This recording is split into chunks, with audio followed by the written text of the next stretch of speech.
Yes, graduates, welcome to Hard Talk Podcast with HTK. Fasten your seatbelts. Hey, users and subscribers, welcome back to an episode of Hard Talk with HTK. I'm going to drop this short video because I had to say something about this. This didn't need a live, this needed a video. Listen, I am so happy. I am so overjoyed at what is happening with Latoya Bulgin's case. So many people were bashing Lady Buju, saying that, listen, she out of line. She was targeting the officer. She tried to run the officer over. That officer wasn't wrong. The officer was protecting himself. The vehicle was a weapon. You know much people my black? Hey, my black, left, right, and center. Because, as you know, this content creator is not about just views. I'm also about ethics, morals, and standards when it comes to justice. Now, I'm telling you straight up that even the Prime Minister himself saw it was wrong. Why do you think he commented? I accepted the invitation to speak at this event. I did not know that there would be an incident in St. James that would shine a particular light on the JCF. And since then, I have received letters, emails, messages from average citizens asking me to comment on the matter. It is indeed a matter of great public concern. I have been deliberately silent on the matter up until this point because as Prime Minister, I cannot and should not make statements that are not properly thought out. And in the immediacy of an event, sometimes we can make statements that more complicates than advance understanding. And so this turned out to be an opportune occasion on which I could make a few comments on the matter. Clearly, I cannot address the facts and details of the matter, and I don't think the public expects me to do that. But I think the public needs some reassurance of who we are, what we believe, and what it is that we want to achieve. At the core of this is humanity and dignity. That's what it comes down to. Humanity, dignity, and respect. Less than a week ago, Latoya Bulgin from St. James lost her life in a police-involved shooting. I extend my sincere condolences to her family, her friends, her community, and all who are grieving. I know that the incident has caused pain, anger, and deep concern across Jamaica, and not just in Jamaica. I believe that we should all recognize that we live in a global village, and anything that is happening in Jamaica, yes, it has parallels elsewhere. We see the situation in Minnesota a few months ago, but what is happening here is exported in milliseconds in other jurisdictions. And so I've been receiving calls from Jamaicans overseas concerned and from friends who are not Jamaican, but who would have seen the incident circulated. And they are also concerned. First, I'm happy that the matter has been swiftly addressed by the police high command, that the officer involved has been interdicted, and there is a process of investigation that is ongoing. One of the things that Jamaica can be proud of is the establishment of a mechanism to independently investigate officers of the state when in the course of their duty a life is taken. That was a fundamental and profound change in how Jamaica policed itself. And as officers coming up in the police force, I am hopeful that it is the general understanding that the entire objective of the state is to preserve life. I want that to be the default position. We do not pay taxes to fund the police force, for the police force to be the instrument that takes life, or for any arm of the state for that matter. The objective is for the police force to preserve and protect life. When you go out on your duties and your operations, the default position must be, we are going to protect and serve and preserve. There are some who go out with the default position that they intend to take life. But you as leaders, you must quickly identify those and correct that false notion that they have. Indeed, that is your core duty as leaders. And therefore, having INDECOM established, sent a clear signal that the state of Jamaica and the agents of the state of Jamaica will be held to account for the unlawful taking of life. And any police involved shooting or killing will be independently investigated to give assurance to the public that the state is not a purveyor of violence, and indeed not a purveyor of the ultimate violence, which is that of taking a life. The international, the global recognition about the case was not just the only reason. The Prime Minister has foresight into the investigation that was taking place. And he himself knew that, listen, this is not going to turn out well for the officer. Listen to me when I say, I truly hope that the conviction and the sentence will match the actions of this officer. He deserves the full arm of the law. And I don't care about whether or not people are talking about Latoya Bulgin's past, her criminal connections. She's a gangster because them see her online with gun. Listen to me. She did what was legal within her state when it comes to her legal rights to actually bear arms and to carry it in a concealed manner. The only issue I had was with her brandishing it on social media. That in itself, I don't agree with. And I do believe there are some laws with regards to brandishing a weapon without taking it out for the purpose of self-defense. But that is in a completely different country, irrelevant to Jamaica, irrelevant to Jamaican law. And in Jamaica, she was not doing any of these things. And regardless, at the time, she was committing absolutely no crime. None at all. And let me tell you something. A person can be a bad man yesterday and a good man today. Here is a perfect example of that. For the weekend, the political parties continue their activities. The comrades were in Portland, in East Portland. Yeah, and if you're on our YouTube platform, Nationwide 90 FM Live, you'll see some of the scenes there from the comrades. They were in East Portland to present Isaac Buchanan that was Saturday evening, I think it was, Saturday evening, yes.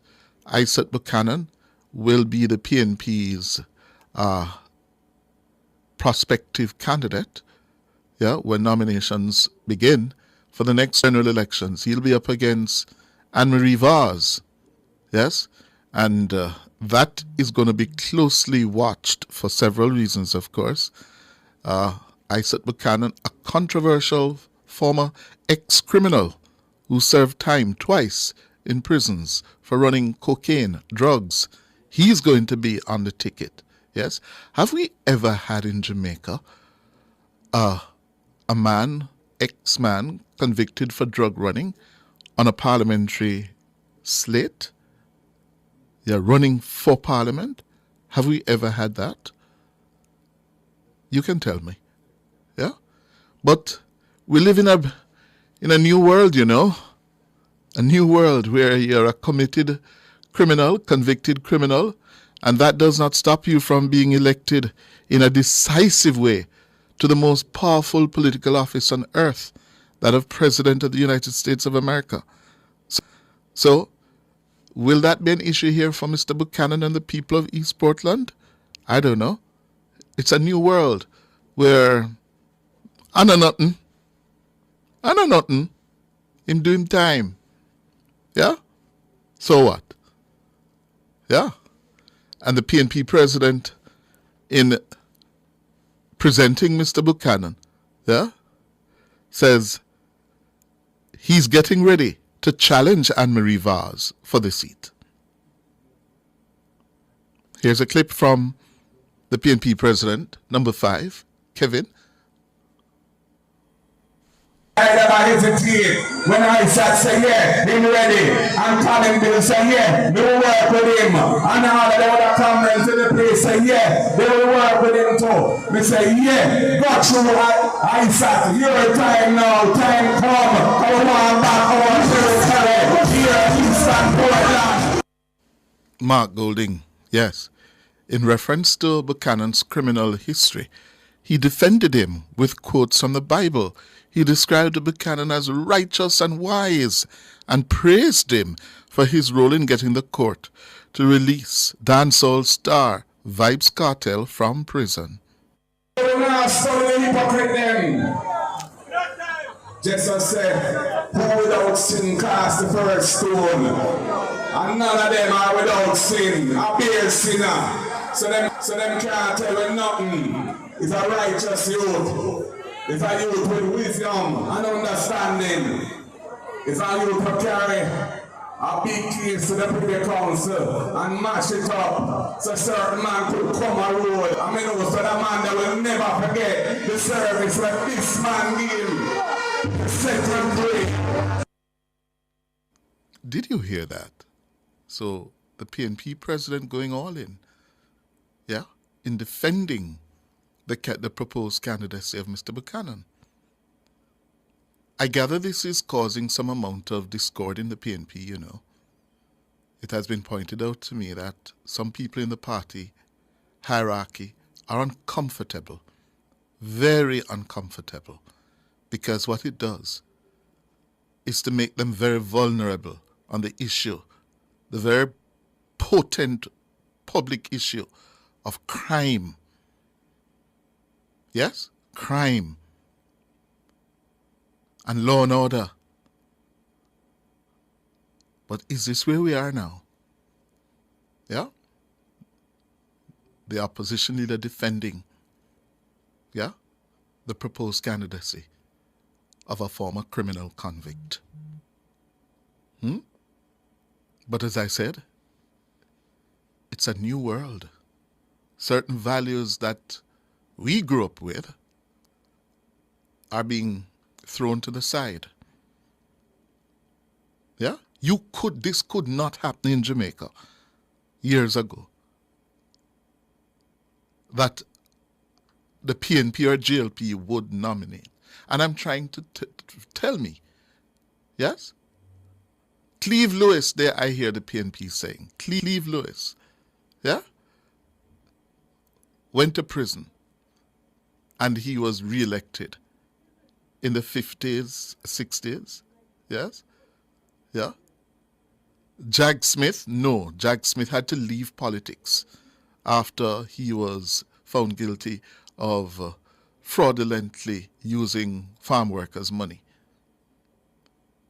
But for a crime of running drugs, is that acceptable now? You tell me. And no for uno, big up and hail Isat. Why? Because his now changed life is in full face and in alignment with being a representative of the law. So an ordinary citizen can't make changes and live a different kind of life to what they moved away from. How do you guys know? Let me tell you something. I always say take a criminal to know a criminal. So anybody where point finger up an her and call her a criminal, looking at the mirror. It irks me to hear people say that Latoya Bulgin deserved to get what she got, you know. Because if it landed on your doorstep, you would never appreciate it. You would be out here weeping and bawling and hoping that social media would rally behind you and cry for justice on your behalf. But because it's not on your doorstep, you're thinking that these kind of inhumane activities should be permissible within our nation. You are not aware of how it makes us look like barbarians. When you can see a police officer dragging a human being on the ground that's deceased, throwing them in the back of a truck like a piece of meat from a butcher, and think that that is acceptable, your heart is not only cold, you really need a mental check. So according to the press, Constable Andrew Wilson appeared before the St. James Parish Court on Wednesday after the DPP ruled that charges should be laid following an investigation by the Independent Commission of Investigations. The constable was denied bail and ordered to surrender his travel documents. He was also instructed not to interfere with any witnesses connected to the case. Bulgin was reportedly transporting residents to a protest over the fatal police shooting of the 17-year-old Tajay Edwards, which had occurred in the community days earlier when she became involved in a confrontation with the police. Now, listen to what Latoya was doing. Was she committing a crime? Was she doing anything unlawful? No, she wasn't. She was standing up for justice for somebody else. And that is why we have to now pay it forward for Latoya and stand up for justice for her. Because this man took a life in a reckless manner. And he is representative of those who are supposed to secure our streets. If this is the security that you want, I don't want it for my country. I don't want a country where you can just lose your life for something as simple as turning a steering wheel, or as simple as pressing gas instead of brake by accident. Because with her brake lights on, that tells us something, you know. She may not have had any intention of moving off. It could have been a simple miscalculation. And the way she was positioned, to me, showed she was not intending to run over that officer. Now hear what the police them say. They are claiming that Bulgin had threatened to run him over. You tell me. From what I could see there, there was no interaction verbally between him and this woman, And there is no way he can prove that this is what Latoya was saying. Is his word against hers, and that to me just sounds manufactured as a justification for his dirty act. Now, the parish judge, Natisha Fairclough Hilton, had told the court that she was denying bail in the interest of maintaining public order due to Wilson's status as a police officer, and reports that Bulgin's death occurred during a peaceful protest linked to the fatal shooting of her cousin. You hear what I say? Of her cousin. Straight from the press, the Jamaica Gleaner this. So when that person was saying that Latoya's relatives were involved in the police shootings, just know that there is something deeper going on that a lot of you are failing to recognize. That little 17-year-old was her relative. The judge also pointed concerns from the prosecution that Wilson's alleged actions were not a case of self-defense. You hear that?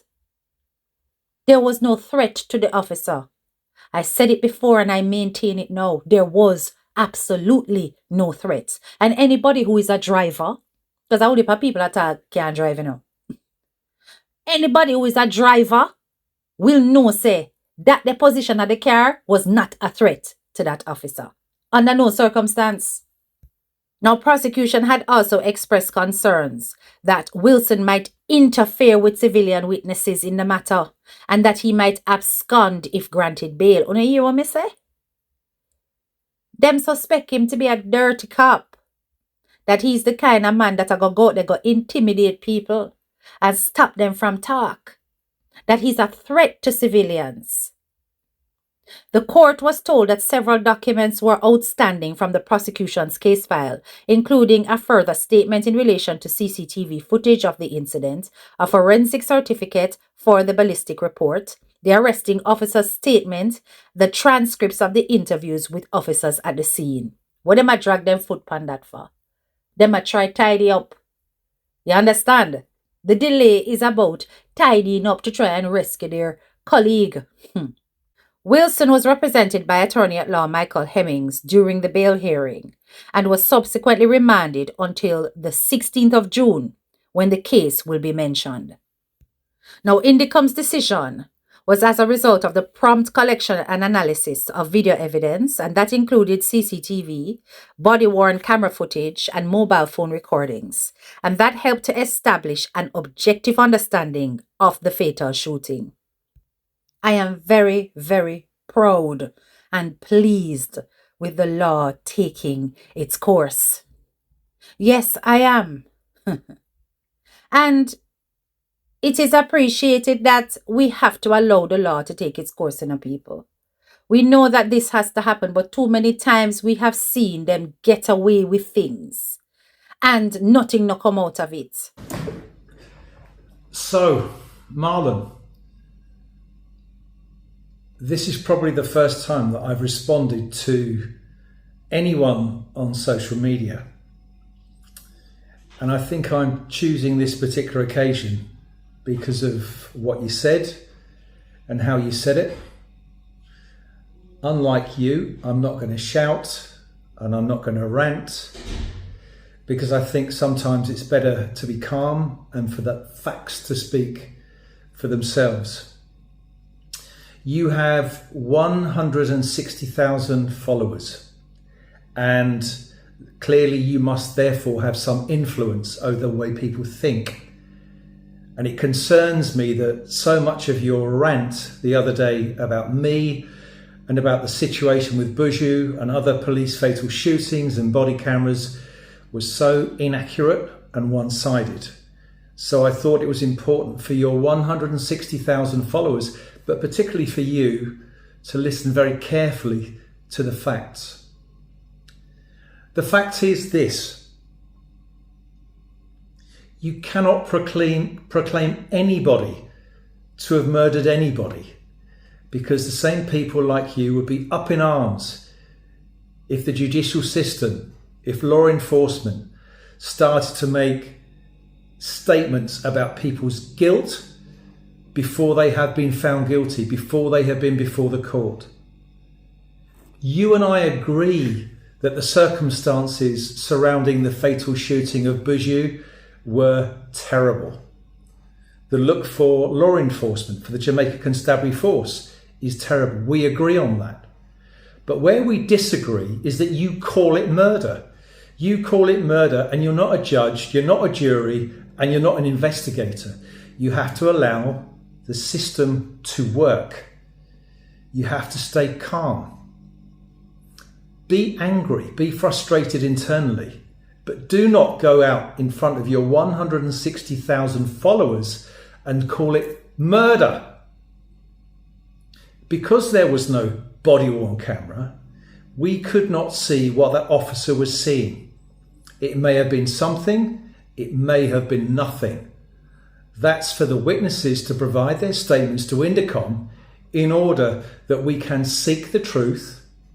And when the truth has been found and the evidence has been gathered, then we can put those who are necessarily to go before justice to go before justice and to answer in court, not answer to Marvin or any other blogger or social media person who feels it's necessary to get on to start to make the accusations that you did.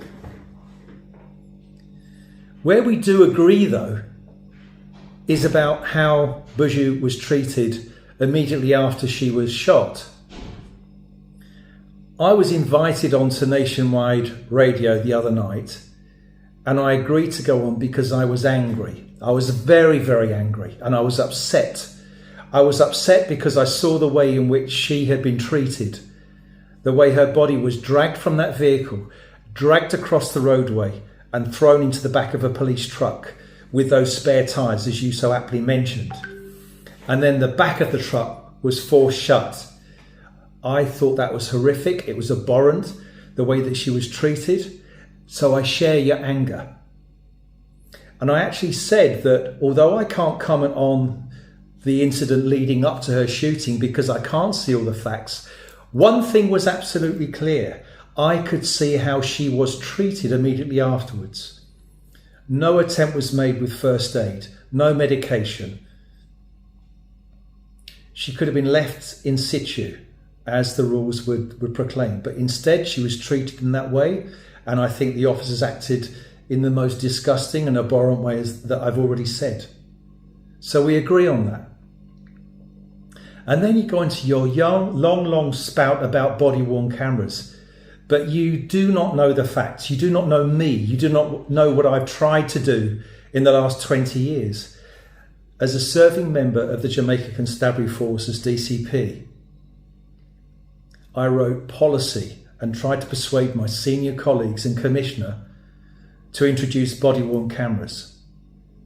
When I left the Jamaica Constabulary Force in 2009 and formed my company, I then took samples of body-worn cameras for trial to the Jamaica Constabulary Force. And I'm talking about companies that actually produce and sell body-worn cameras throughout the world. No joy there at all. And then more recently, well, in fact, not just recently, but over the years, I have written several articles in the Jamaican newspapers, normally the Sunday Glean or the Sunday Observer, of course, to proclaim the necessity for body-worn cameras, particularly when environment where so many people are fatally shot by the police. So I played my part, but I speak calmly, I speak based on evidence, and I speak from the heart because I've been here for 22 years. I praise the way in which the Jamaica Constabulary Force has come a long way in the last 20 years, but equally, when I see injustice, I will call it out. I may not shout, I may not go into social media as you do, without your facts, with all of your emotion, and you're shouting, which might attract more followers. I haven't got 160,000 followers, but what I do is I speak the truth and I speak from my heart and I speak intelligently on fact, something that sadly you failed to do. So with the greatest respect to you, this is my rebuttal of what you've said. I served in the Jamaica Constabulary Force. I did all that was in my power to do. And since leaving, I have been a critical friend of the JCF, and I've called them out around pre-planned firearms operations, body-worn cameras, and other issues. We're probably supported and started the whole process of having Indicom, the first independent investigative body in Jamaica. That's during my watch. I've seen what they have done. I've seen them bring police officers to justice for committing heinous crimes. But in every single case, that's based on the evidence, and that's all we can do. When I was on Nationwide Radio, last point is this. I urged everybody to stay calm. I said, please let justice take its course. But if you were there, come forward, give evidence, give your statement to Indicom in order that we can bring those to justice, which is being done. So I just say to you finally, respectfully, calm down, speak the truth, do your research, and next time you want to attack anybody, me or anyone else, just get your facts right. All right? So that's my message to you. But equally, my message is bigger to the 160,000 people who follow you in order that we can have a bit of calm, some sensibility, and let justice take its course. Nice to meet you, Marvin.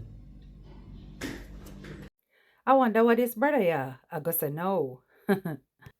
But in this case, technology was our friend. The public display of what took place was already working in Latoya Bulgin's favor. And as such, justice has to be served. It can't be swept under the rug, people. Because indeed, protest is one thing, but what they don't want is civil unrest for a blatant miscarriage of justice. Anyway, I just needed to come out and speak to you guys about this. Because trust and believe, every time I look at Latoya Bulgin's face, I shake my head in pure anger and embarrassment. To think that human beings can be so wicked to each other.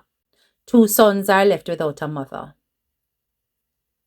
A partner is left without their wife.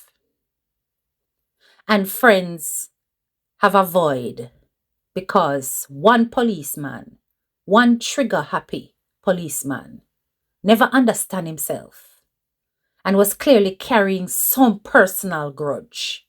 And that is what we are waiting to be further uncovered. The connections between Latoya and that 17-year-old boy, and from what I understand, allegedly also the baby, that was murdered in the very same space of Granville St. James, means that there is something that will come out of this that is deeper than we can imagine. And they may not release that to the public. But what is more important is that the sentence matches the criminal action and that the weight of it justifies that our systems actually work. Anyway, if you have made it this far into this quick video, hit the like, share, and subscribe button. And of course, click that bell if you are new to my channel. So every time I drop a video or I go live, you are notified. This is your girl, Head Teacher K, and I'm out.